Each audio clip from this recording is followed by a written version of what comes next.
University మంచి భవిష్యత్తు కోసం తెలుగు విద్యార్థులు ఇష్టపడే యూనివర్సిటీ. కాల్ 9059052378 9059052379.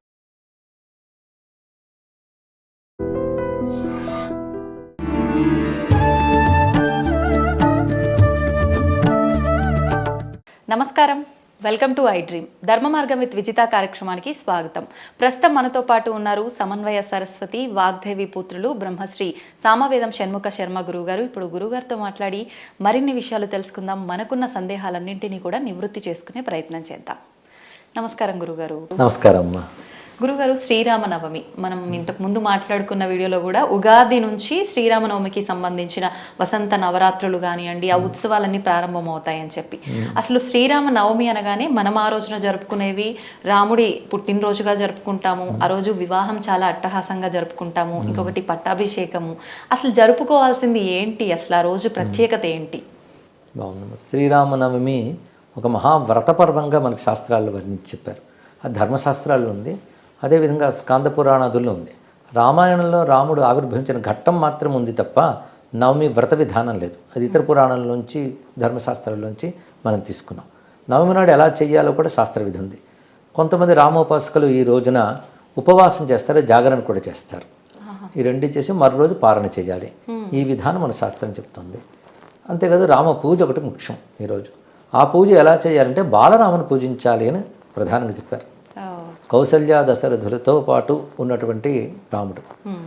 ఒక గ్రంథంలో అయితే కౌసల్యాదేవి ఒడిలో ఉన్న రాముణ్ణి ఒక రూపుగా, వెండి రూపుగాను బంగారు రూపుగాను చేసి కలశం మీద పెట్టి ఆవాహన చేసి పూజించాలి అని చెప్పారు. బాలరాముని పూజ ఇది ప్రధానం. అయితే మన తెలుగునాట చేస్తున్న ఎక్కువ విధానం ఏంటంటే కళ్యాణం కూడా చేస్తారు. కానీ శ్రీరామ నవమికి కానీ సీతారామ కళ్యాణానికి సంబంధం లేదు. వారి కళ్యాణం జరిగింది పాల్గొన పూర్ణిమ నాడని కొన్ని శాస్త్రాలు చెప్తున్నాయి. వాల్మీకి రామాయణంలో ఉత్తర ఫల్గుని నక్షత్రం నాడు జరిగిందని మాత్రం చెప్పారు. ఆ లెక్క కొందరు చెప్పారు.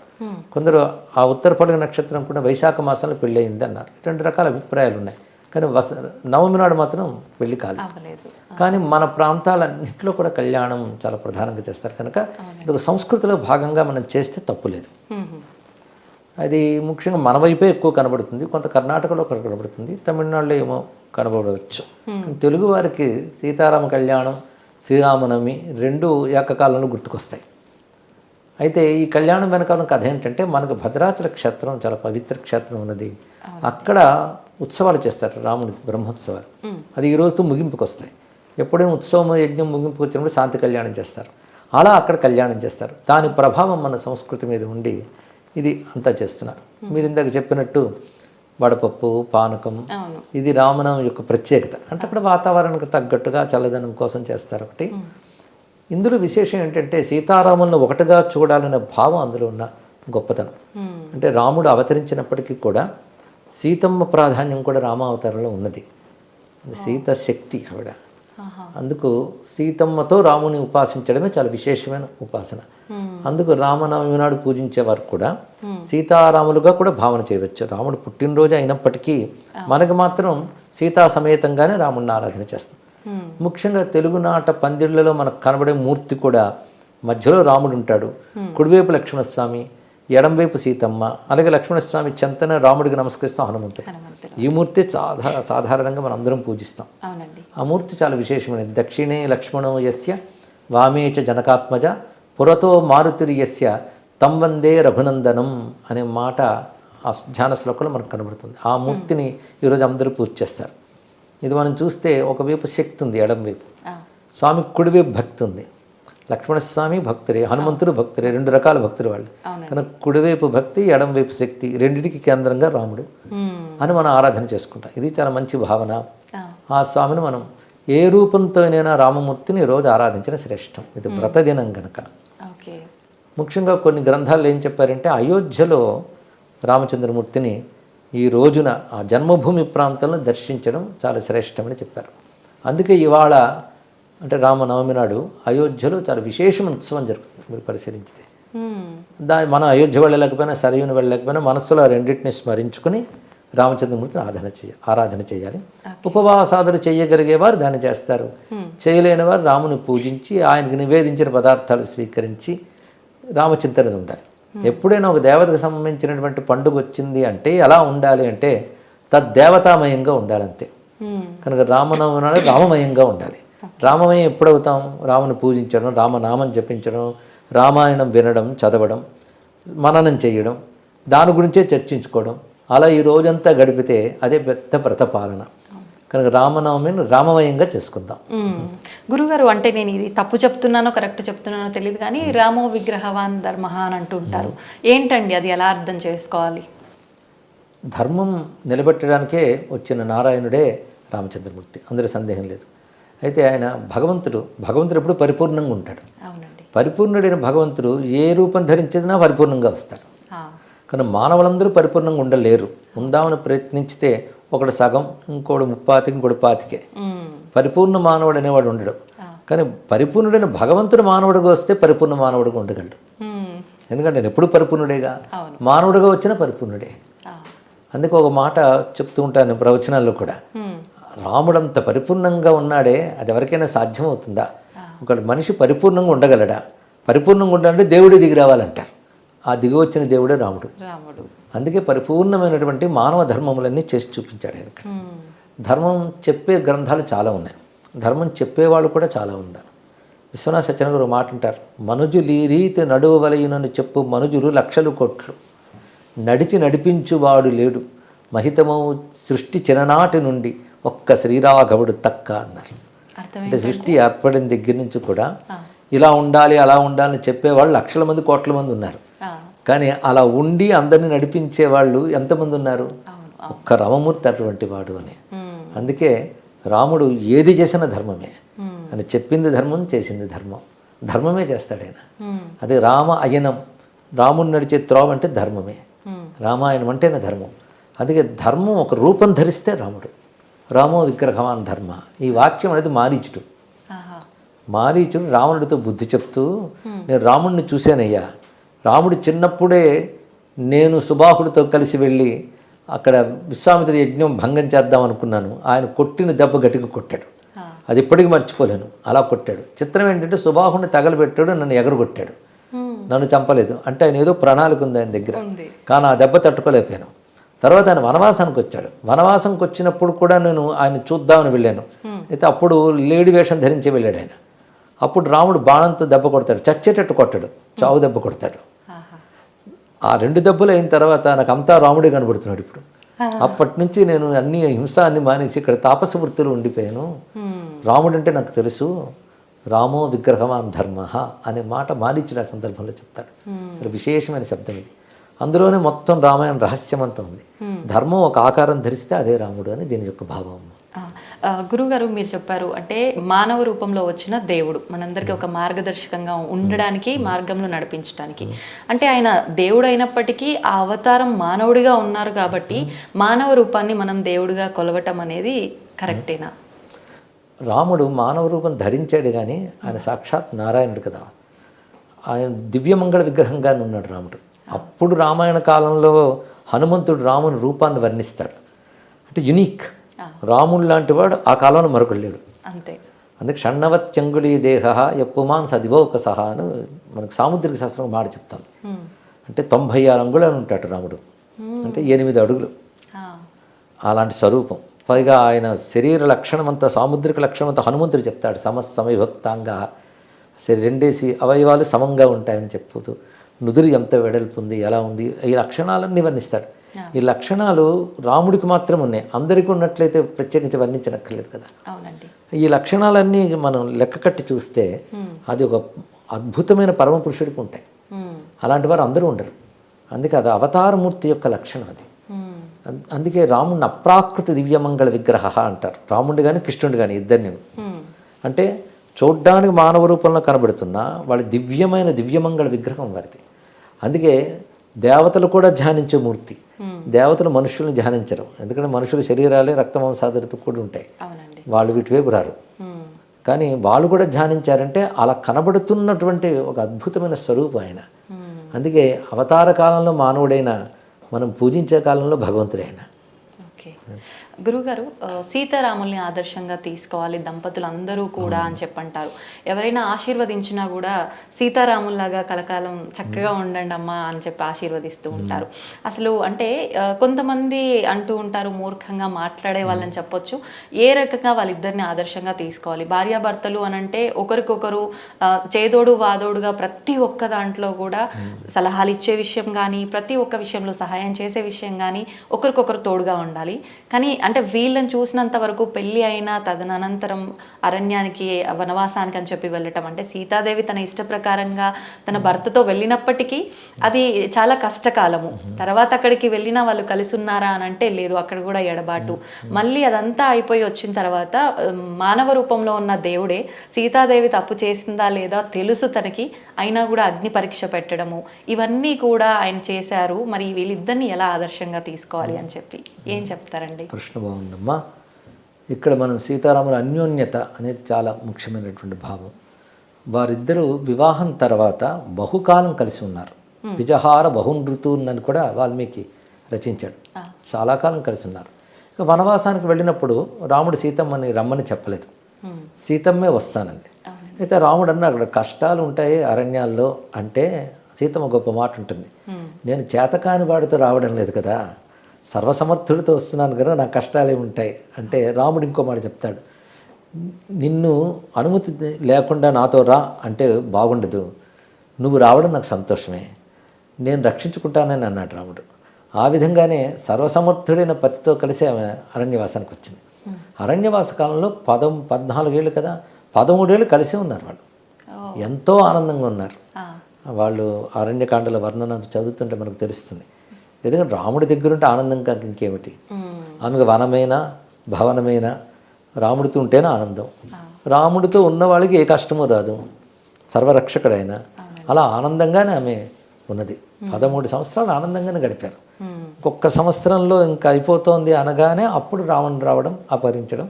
దీని వెనకాల ఒక దైవికమైనటువంటి ప్రణాళిక ఉన్నది. దాని ప్రకారంగా ఈ కథ జరిగింది. కనుక ఆ తర్వాత వాడు 10 నెలలు బాధపడింది అంతే. 10 నెలలు బంధితురాలి ఉంది. బాధ ఏమిటి, రావణుడు కూడా రాక్షసంగా చూసినా వాడి పూర్వజన్మ ప్రకారంగా చూసుకున్నప్పటికీ కూడాను ఆమెను జాగ్రత్తగానే అశోకవనంలో ఉంచాడు. అక్కడ ఆవిడ చక్కగా ఉన్నది. కానీ ఒకానొక కార్యక్రమం కోసం ఆవిడ వెళ్ళింది. అందుకే త్యాగరాజ స్వామి వారు కూడా మా జానకి చట్టాపట్టగా మారాజు రైతివి, ఎందుకంటే వాని మాటలకు కోపగించి కంటవధించకనే ఉండి శ్రీనాయక యశము నీకే కలగజేయలేదా అంటాడు. రావణుడు అన్ని మాట్లాడుతుంటే సీతమ్మ మాట ఉంటుంది, నిన్ను దగ్ధం చేయకుండా జాగ్రత్త, కానీ నాకు రాముని సందేశం రాలేదని, అదేవిధంగా నా తపస్సును రక్షించుకోవాలని చెప్పి నేను పని చేయడం లేదంటుంది. సీతమ్మ ధైర్యంగా మాట్లాడుతుంది, రావణుడే భయపడతాడు. ఎందుకంటే ధర్మం ధైర్యాన్ని ఇస్తుంది.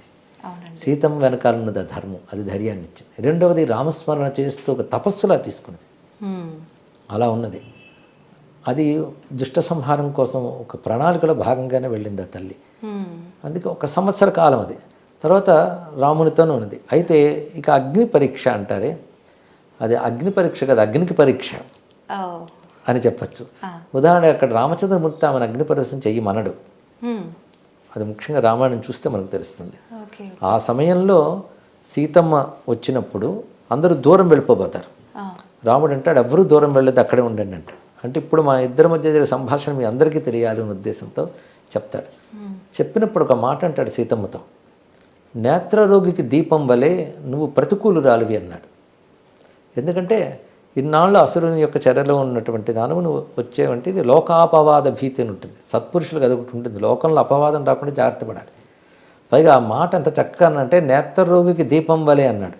అంటే దీపంలో ఏం దోషం లేదు, చూసే కంటిలో దోషం, కనుక నీలో ఏ దోషం లేదు. కానీ పాలకుడైనటువంటి వాడు ప్రజలకి వ్యక్తిగత జీవితాన్ని కూడా ఆదర్శంగా చూపించాలి అనేటటువంటి ఒక న్యాయం ఉన్న రోజులు ఇవి. అప్పటి స్మృతి ప్రకారంగా కానీ పాలకుడి వ్యక్తిగత జీవితం కూడా ప్రజలకు జవాబుదారి. అందుకే ఎటువంటి కల్మషం లేదు అని రుజువు చేయడం కోసం ఆయన ప్రతికూలురాలివి కనుక ఇప్పుడు నేను పౌరుషంతో రాక్షసుడిని సంహరించి నేను విడిపించాను, అక్కడితో నా పని అయిపోయింది, తర్వాత నీ ఇష్టమని అంటాడు.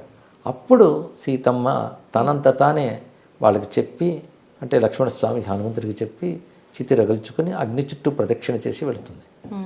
రాముడికి తెలుసు అగ్ని సీతమ్మనేమి చేయలేదని. ఎందుకంటే మారీచుడికి తెలుసు, హనుమంతుడికి తెలుసు. మొత్తం లంక దహనమైనప్పుడు సీతమ్మ ఉన్న చోటు దహనం కాదు. అప్పుడు హనుమంతుడు ఒక మాట అంటాడు, నాగ్ని రగ్నవు ప్రవర్తతే అని. అగ్నినేమి చేయలేదు కదా అని భావం. అదేవిధంగా మారీచుడు రావణాసురుడు చెప్తాడు, సీత ఒక మహాగ్ని, దగ్గరికి వెళ్ళావా దగ్ధమవుతావు జాగ్రత్త. మారీచుడికి హనుమంతుడికి తెలిసినప్పుడు రాముడికి తెలియదా? అందులో పంచభూత దేవతాశక్తులు ప్రత్యక్షమయ్యే కాలం అది. అందుకే అగ్నిహోత్రంలోకి వెళ్ళిన వెంటనే మళ్ళీ అగ్నిదేవుడు వచ్చి రాముడికి సమర్పించేస్తాడు, దోషరహితురాలని చెప్తాడు. అప్పుడు రాముడు ఒక మాట అంటాడు, నాకు ఆ విషయం తెలుసు, కానీ లోకానికి అది రుజువు చేసి నేను అయోధ్యకి వెళ్ళాలి కనుక పని చేశానని చెప్తాడు. అక్కడ ఒక మాట అంటాడు రాముడు, అనన్యాహి మయా సీత భాస్కరేణ ప్రభాయత.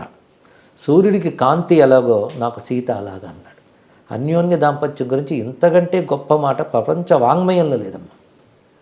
చిత్రం ఏంటంటే రాముడు లేనప్పుడు సీతమ్మ కూడా అదే మాట లంకలో చెప్తుంది, అనన్యా రాఘవేణాహం భాస్కరేణ ప్రభాయత, అదే మాట చెప్పింది. అంటే భార్య భర్తలంటే ఇదే, ఇద్దరు ఒకేలా ఆలోచిస్తారు, ఒకేలా చింతన చేస్తారు. కనుక రాముడు సీతమ్మ చింతన, సీతమ్మ రామచింతనలోనే ఉన్నారు. వాళ్ళ అన్యోన్యం అనేది వాళ్ళ దగ్గర సరిపోతుంది.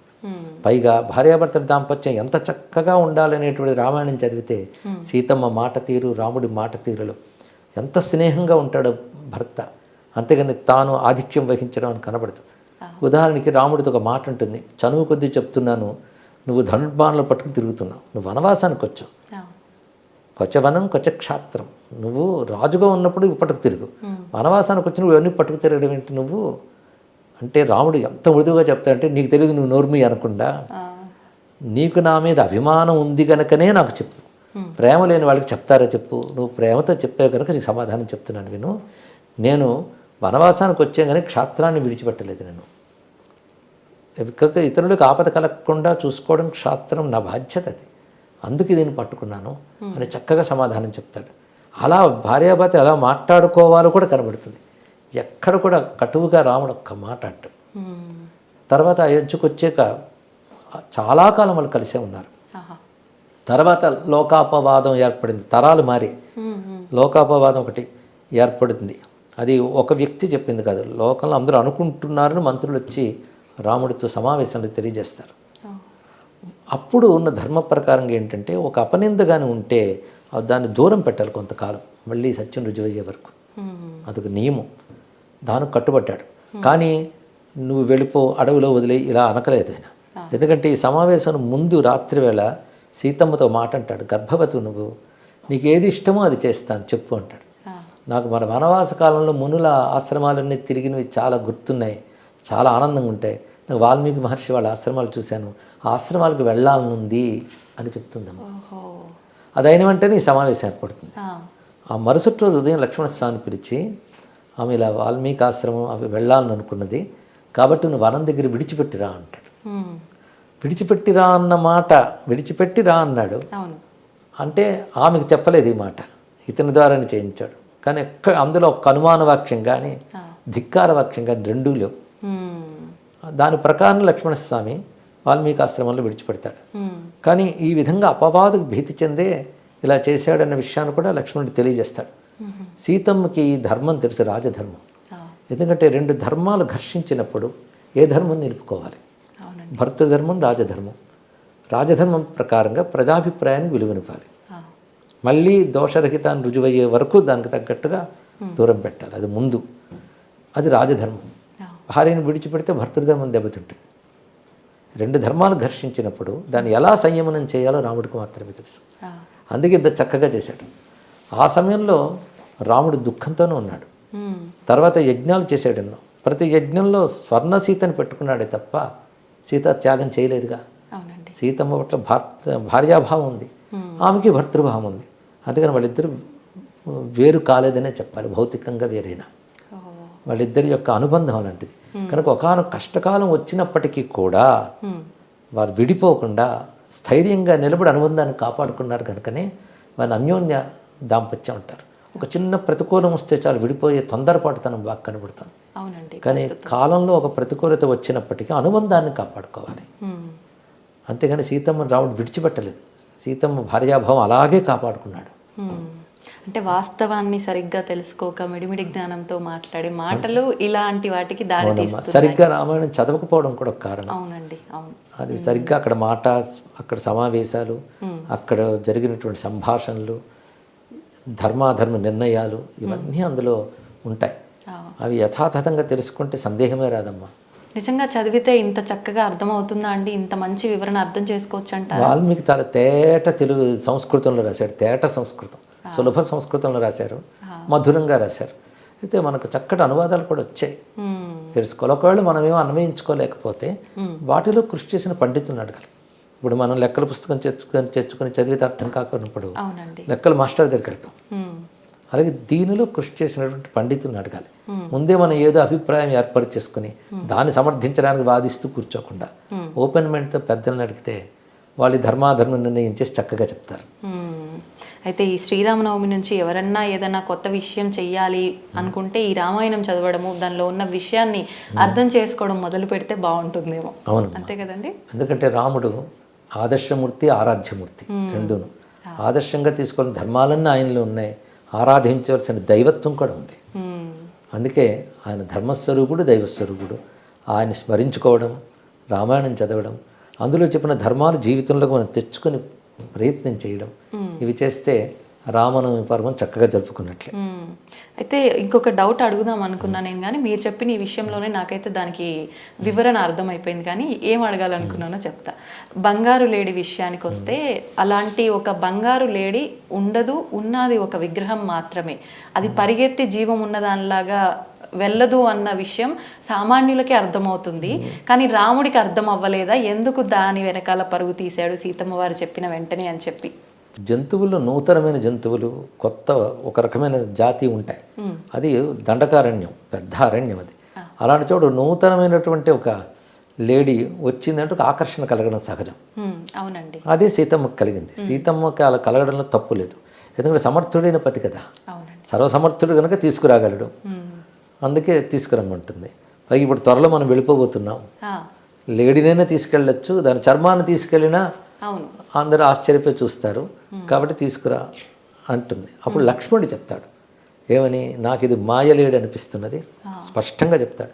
మారీచుడు అంటే వేషాలు వేసి తిరుగుతుంటాడు అని నాకు తెలుసుకున్నాను, వాడే అయ్యుంటాడు అంటే రాముడు గొప్ప మాట అంటాడు. నిజంగా లేడీ అయితే నేను తీసుకొస్తాను, ఒకవేళ రాక్షసమై అయితే దాన్ని ఛేదిస్తాను, అది ఛేదించాలి. కానీ రెండుతో ఏదైనా నేను చేయాలి కనుక నేను వెళతాను, జాగ్రత్తగా కూర్చో అన్నాడు. కనుక రాముడు ఏమీ పొరపాటు పడలేదు, స్పష్టంగా రాక్షసం అయితే ఛేదిస్తాను, లేడైతే తీసుకొస్తాను అనుకునే బయలుదేరి వెళ్ళాడు. సీతమ్మ ఆకర్షణ పడ్డంలో తప్పేం లేదు, అడిగినది అంతే. అయితే అక్కడ ఘటన వెనకాల కారణం చాలా ఉన్నాయనుకోండి. అయితే లక్ష్మణస్వామిని కాపలా పట్టి వెళ్ళాడు, వదిలి వెళ్ళిపోలేదు కదా. తర్వాత ఆయన కాపలాను కూడా ఆవిడ అక్కడ ఉండనివ్వకుండా మాట్లాడింది. ఆ తర్వాత కథ అంతా మరోవైపు దారితీసింది. కానీ ఆ సమయంలో సీతమ్మది కానీ రాముడిది కానీ ఇద్దరిది తప్పేం లేదు. ఓకే. అయితే రావణుని విషయానికి వస్తే ఎవరి ధర్మం వాళ్ళు నిర్వర్తించాలి అంటారు. రావణుడు రాక్షసుడు అన్న విషయం తెలిసిందే. మరి రాక్షస ధర్మం అనేది తను పాటించాడేమో, తనని మనం దుర్మార్గుడుగా చూడటం కరెక్టేనా? ధర్మం అనేది రాక్షసులకు ఒకటి, దేవతలకు ఒకటి, మానవులకు ఒకటి ఉండదమ్మా. ధర్మం ధర్మమే. ధర్మంలో పరస్త్రీని చెరబెట్టడం అనేది ఎవరికైనా అధర్మమే, అది ఎవడు చేసినా తప్పే. ఎందుకంటే రాక్షసులు అనగానే వాళ్ళు అధర్మాలు చేస్తూ తిరుగుతున్న జాతి అనడానికి లేదు. రాక్షస జాతి చాలా గొప్పది. మరి బలిచక్రవర్తి చాలా గొప్పవాడే, ప్రహ్లాదుడు చాలా గొప్పవాడే. కనుక రాక్షసులు కూడా ధర్మాన్ని పాటించాలి. పరస్త్రీని అపహరించడం ఏ ధర్మంలోనైనా తప్పే, అది రాక్షసులకైనా దేవతలకైనా. ధర్మం మాత్రం ఒకటే, దేవధర్మం రాక్షస ధర్మం ఉండదు. అందుకే రాక్షసుల్లోనే గొప్పవారైనటువంటి వాళ్ళు రావణుడితో చెప్తారు, ఇన్ని చదివిన వాడివి పరస్త్రీని అపహరించడం తప్పని తెలీదా, తప్పు కదా అని రాక్షసులే చెప్తారు. అందులో విభీషణుడు రాక్షసుడేగా. అలాగే మాల్యవంతుడు తాతగారు అవుతారు ఈయనకి, అమ్మ తరపు నుంచి. అలాంటి వాళ్ళే చెప్పారు నువ్వు చేసిన తప్పు అని చెప్పారు ఇక్కడ. కనుక రాక్షస ధర్మం కూడా కాదు, అది పూర్తిగా అధర్మం. అది తెలియక కొంతమంది రాక్షస ధర్మం ఆయన చేసేయడం అంటుంటారు, తెలియక. ధర్మం అంటే స్వభావం అని ఒకటి అర్థం ఉంది, ధర్మం అంటే సత్కర్మ, శాస్త్రము రెండు ఉన్నాయి. కనుక రాక్షస స్వభావం అని చెప్పి సమర్థించడానికి లేదమ్మా, అది రాక్షస స్వభావం కూడా కాదు అది. పైగా వాడు నాగరికుడే, తపస్వే. హనుమంతుడు కూడా చెప్తాడు, ఇంత తపస్సు చేసి ఇంద్రియాలను గ్రహించావు, ఒక్క చిన్న విషయం నీకు తెలియదా, ఇంతకాలం చేసిందంతా మొత్తం పోయింది కదా, నువ్వు తపస్సు లాంటివి చేసిన ధర్మముల ఫలితం సుఖం అనుభవించడం, అది అయిపోయింది. నువ్వు చేసిన అధర్మాల ఫలితం ప్రారంభమైంది ఇప్పుడు అని చెప్తాడు. ఇప్పుడు రావణుడు మంచి శివభక్తుడు అంటారు. మీరు చెప్పినట్టుగా ఎన్నో జ్ఞానాలు సంపాదించుకున్న ఆయన ఉపాసన వల్ల.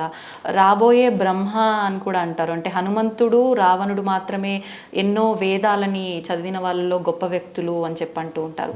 మరి అన్ని చదివినప్పుడు మామూలుగా మనం దేవత ఆరాధన ఉపాసన చేస్తేనే మనకి ఎంతో కొంత అందులో నీతి అర్థమవుతుంది, మంచిగా ఉండాలి అనే ఒక విషయం అర్థమవుతుంది. అన్నీ తెలుసుకున్న అతనికి ఒక ఆడ మనిషిని అంటే సీతాదేవిని అలా అపహరించడం తప్పు అనే ఒక చిన్న విషయాన్ని ఎలా మర్చిపోయాడు అంటారు? దాన్ని వినాశకాలే విపరీత బుద్ధి అంటారు, ఎన్ని తెలిసిన. పైగా రావణుడు శివభక్తుడు అని ఒక వ్యాప్తి లోకల్లో ఉంది, కానీ నిజంగా పెద్ద గొప్ప శివభక్తుడు కాదు.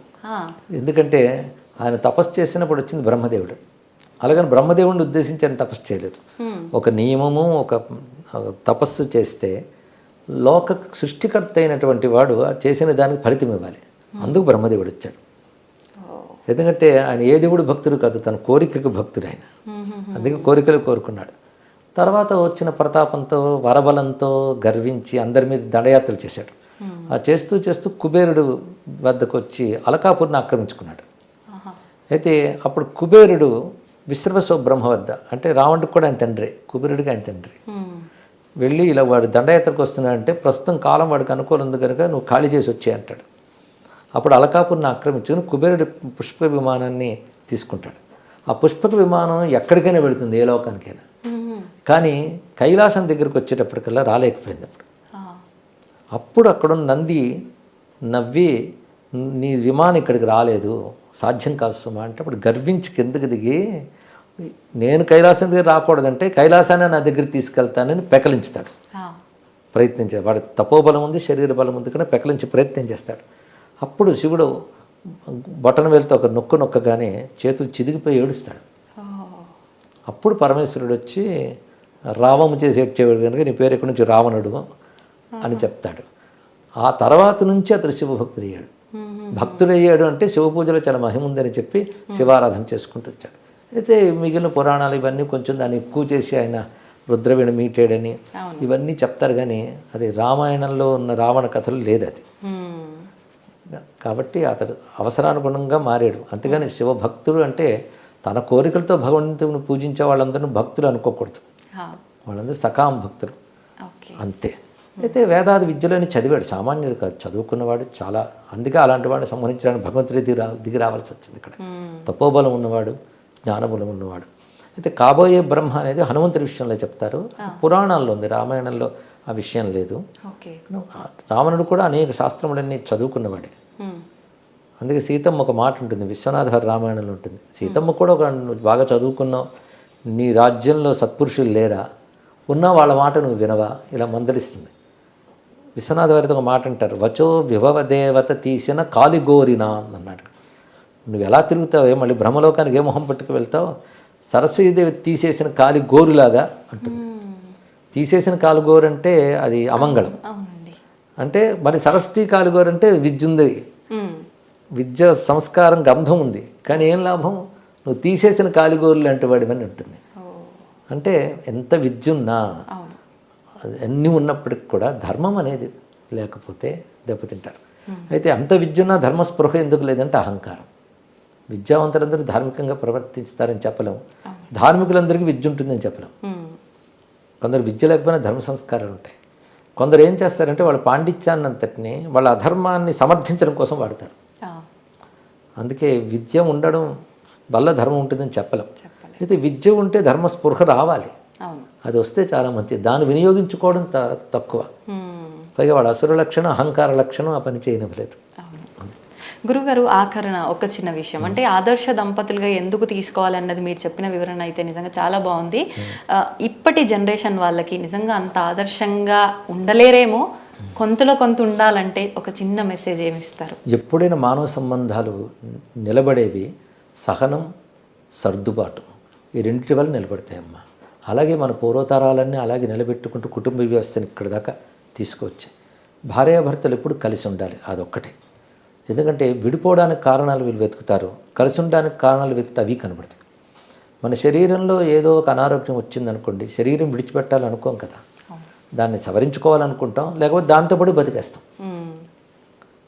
ఎందుకంటే శరీరానికి ప్రాణానికి ఎంత అనుబంధం ఉంటుందో భార్యాభర్తలు కూడా అంతే అనుబంధం ఉండాలి. పరస్పరం ఇద్దరు స్నేహితులు కనుక సహనము, సర్దుబాటు. ఒకరు హద్దు తప్పితే ఇంకొకరు కాస్త సహనం వహించి వాళ్ళని సవరించే ప్రయత్నం చేయాలి, సర్దుబాటు చేసుకునే ప్రయత్నం చేయాలి. వీటితోనే ఏ రిలేషనే నిలబడుతుంది. ఎందుకంటే విడిపోతూ వెళ్తూ ఉంటే ఎవరితో సర్దుకోగలరు? కాబట్టి అది నిలుపుకోవాలి. ఎందుకంటే కుటుంబం కోసం నిలుపుకోవాలి. మొట్టమొదట వివాహమైన తొలి దశల్లో వాళ్ళిద్దరూ ఒక అన్యోన్యానికి, సామరస్యానికి రావడం కొంత సమయం పడుతుందమ్మ. ఉదాహరణకు సర్జరీ చేశారనుకోండి, కొత్తగా లోపల ఆర్గన్ పెడితే అది బాడీకి సూట్ అవ్వడానికి కొంత టైం పడుతుంది. అవునండి. దేనికైనా అంతే. కొంచెం ఎమోషన్స్ అంటారు, భావోద్వేగాలు కలగచ్చు. ఇంటలెక్ట్, ఎమోషన్స్, ఒకవైపు బుద్ధి ఆలోచన, ఇంకోటి భావోద్వేగాలు, ఇంటి మధ్య ఒక సామరస్యం రావడం కష్టం, కొంచెం కాలం పడుతుంది. అందుకు పెద్దలు ఈ సమయంలో బాధ్యత వహించాలి. అందుకే అటు ఇటు పెద్దలు పెళ్ళికి పూనుకోవడానికి అదే కారణం. వీళ్ళు ఏవైనా ఆవేశాలు వస్తే సర్దుబాటు చేస్తారు. భర్త మీద అలిగి ఇప్పుడు పుట్టింటికి వస్తే నీవు అత్తింట్లే ముఖ్యం అక్కడే అని చెప్పేవాడు పూర్వం. అవును. ఎందుకు ఇవన్నీ అంటే రిలేషన్ నిలపడం కోసం చేసిన ప్రయత్నాలు. ఇప్పుడు ఆ రిలేషన్ నిలపాలనే ప్రయత్నం పెద్దవాళ్లలోనూ కొరబడుతుంది. వీళ్ళు తొందరపాటే, వాళ్ళు తొందరపాటే. ఏదైనా ఇబ్బంది వచ్చిందంటే అక్కడికన్నా ఇక్కడే ప్రశాంతంగా ఉంటావు, వదిలేసి వచ్చేయనట్టుగానే ఉన్నాయి పెద్దవాళ్ళ మాటలు కూడా. అవునమ్మా. సుఖంగా బ్రతకడం కంటే ధర్మంగా బ్రతకడం గొప్పది. అది నేర్పాలి. కాస్త సహించేన కష్టాన్ని ఓర్చుకునైనా ధర్మాన్ని కాపాడుకుంటే ధర్మం ఎప్పుడైనా మనం కాపాడుతుంది. అలా ధర్మం బేస్డ్గా రిలేషన్స్ ఉండాలి. అంతేగాని మనం మనస్సు చెప్పినట్టు అనుబంధాలు ఉండకూడదు, ధర్మం చెప్పినట్టు అనుబంధాలు ఉండాలి. అది భావోద్వేగాలు అనుబంధాలు నిర్ణయించకూడదు, ధర్మం నిర్ణయించాలి. అలా ధర్మబంధమైన అనుబంధాల గురించి చెప్పే కనుకనే రామాయణం లాంటి గ్రంథాలు మనకు నిలబడిపోయాయి. ఈ విధానం అంతా కరెక్ట్గా ఉండాలి, ఇలాంటివి జరగకుండా అంటే పిల్లల్ని పెంచేటప్పటి నుంచే మనం ఇలాంటివన్నీ కూడా అలవర్చాలంటారా గురుగారు? అవునమ్మా. మైండ్ సెట్ ఎలా చేసామనేది చాలా ముఖ్యం. నిన్న మొన్నటి తరాల వరకు కూడాను బాహ్యంగా ఏం చదువుకున్నా ఈ ధర్మం పిల్లలకు అందేటట్టు ఇంటి ద్వారా అందించేవారు. ఇప్పుడు పిల్లల జీవితం విద్యార్థి దశ నుంచే ఇంట్లో తక్కువైపోయింది, ఇంటితో అనుబంధం తగ్గిపోయింది. అవునండి. పెద్దవాళ్ళకు కూడా తెలియని కాలమే వచ్చేసింది. కానీ తెలుసుకోవాలి. అందుకు ఇదిగో ప్రవచనాల ద్వారా, సద్గ్రంథాల ద్వారా అందించే ప్రయత్నం చేయాలమ్మా. చిన్నప్పటి నుంచి ఇలా నేర్పుతూ ఉంటే ధర్మం యొక్క ప్రాధాన్యత తెలుస్తుంది, వాళ్ళే కాపాడుకోగలరు తర్వాత.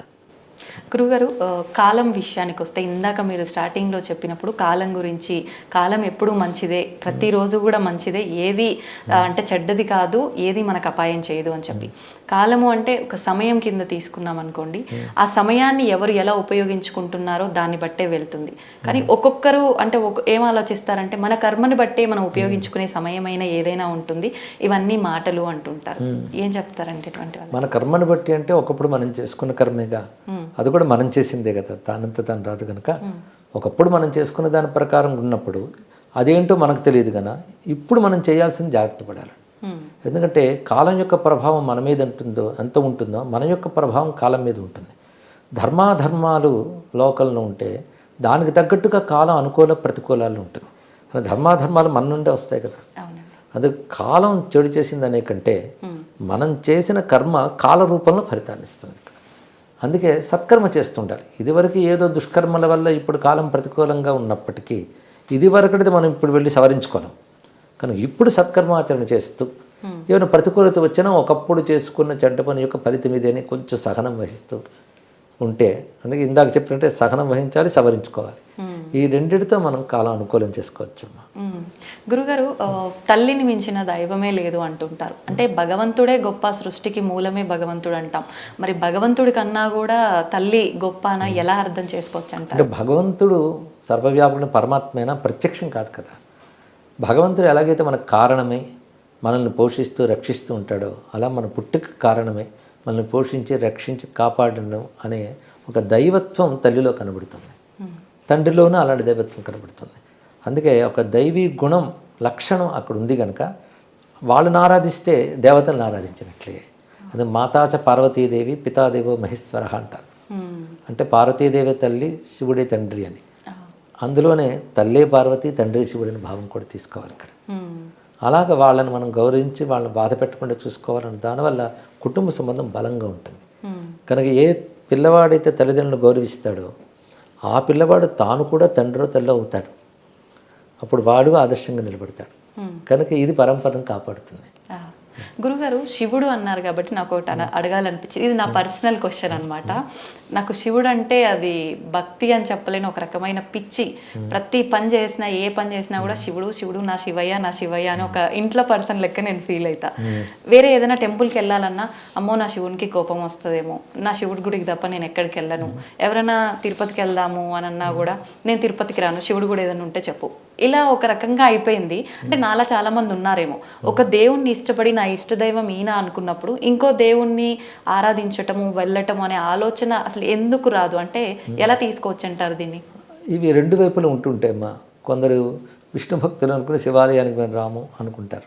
ఇది కొంచెం మనస్తత్వం వల్ల కూడా అనిపిస్తుంది. అలా అనిపించిన ప్రేమకు సంకేతమే. అందులో ఇతర దేవతను మనం తక్కువ చూసామని అర్థం కాదు, మన దేవతని ఎక్కువగా చూసామని అర్థం. వెళ్ళినా తప్పు లేదు. ఎందుకంటే సర్వదేవతలు ఒకే భగవంతుని యొక్క స్వరూపాలు అనేది మన శాస్త్రం చెప్తోంది. మన శివుడి మీద ఇష్టం ఉన్నప్పుడు శివుడే ఈ దేవతల రూపంలో ఉన్నాడని వెళ్ళి నమస్కరించవచ్చు. నాకు ఈ సమయంలో లీలాసుకుడు కృష్ణకర్ణామృతంలో ఒక మాట అంటాడు, నేను కనిపించిన ప్రతి దేవుడికి దండం పెడతాను. ఏమడుగుతానంటే నా కృష్ణుడిపై నా భక్తి మరింత పెరిగేలాగా ఆశీర్వదించమని అడుగుతాను. నందస్య పుణ్య నిశ్చయే మా భక్తి రస్తు అంటాడు. అద్భుతం, బాగుంది కదా.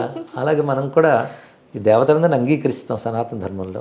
కనుక మన ఇష్టదైవం మీద భక్తి పెరిగేలాగా వీళ్ళు అనుగ్రహించవచ్చు. దేవతలకు ఏమైనా కోపం వస్తుందా అండి? అలాంటివి ఏవీ లేవు, మనం ఏర్పరచుకున్న భావాలే. ఎందుకు సర్వదేవ నమస్కార కేశవం ప్రతి గచ్చతి అని మాట ఉంది. అదేవిధంగా సర్వదేవ నమస్కార శంకరం ప్రతి గచ్చతి అని కూడా అంటారు. ఎవరికి నమస్కరించినా వెళ్ళేది ఒక్కరికి, ఒకే పరమాత్మకి. ఎక్కువ తక్కువలు ఏవీ లేవు. ఇష్టం ఒకరి మీద ఉంటుంది అంటే అర్థం ఇంకొకరి మీద అనిష్టం అని కాదు. ఒకరి మీద ప్రీతి కలగడం మాత్రం సహజం. అందుకే ఒక మాట అంటారు రామకృష్ణ పరమహంస, ఇష్టదేవత నిష్ఠ ఉండాలి, ఇతర దేవత ద్వేషం ఉండకూడదని. చాలా చక్కటి మాట చెప్పారు. అంటే ఏ ఆలయంకి వెళ్ళినా, అమ్మవారి ఆలయంలోకి వెళ్ళినా నాకు అక్కడ అమ్మవారు ఉన్నారని అనిపించదు. శివయ్య ఓం నమ శివాయ అని వచ్చేస్తుంది నోట్లో నుంచి. అదే ఒక్కొక్కసారి అనిపిస్తుంది ఆలోచిస్తే, అదేంటి అమ్మవారి దగ్గరికి వెళ్ళి కూడా ఓం నమ శివాయ అంటే అమ్మవారికి ఏమన్నా కోపం వస్తుందేమో. చాలా సంతోషిస్తుంది. ఎందుకంటే శివ అనే మాటకు అర్థం అమ్మవారిని కూడా కదా, ఒకే శబ్దానికి అదే అర్థం. శివనామం విష్ణువుకి ఉంది, విష్ణునామం శివుడికి ఉన్నది. కానీ ఎవరేమో అనుకోరు, ఆనందిస్తారు కూడా. వారినామం అది. సంతోషం గురుగారు, చాలా మంచి విషయాలు తెలుసుకున్నాను. నిజంగా నా మనసులో ఉన్న సందేహం ఎప్పటి నుంచో ఇది మీ మాటల ద్వారా విని నిజంగా నాకు చాలా ఆనందంగా ఉంది. నాలో ఉన్న భయం కూడా పోయింది గురుగారు. సంతోషమ్మా, ధన్యవాదాలండి. శుభమ్మ. శ్రీరామ రక్ష. జై శ్రీరామ్ అండి.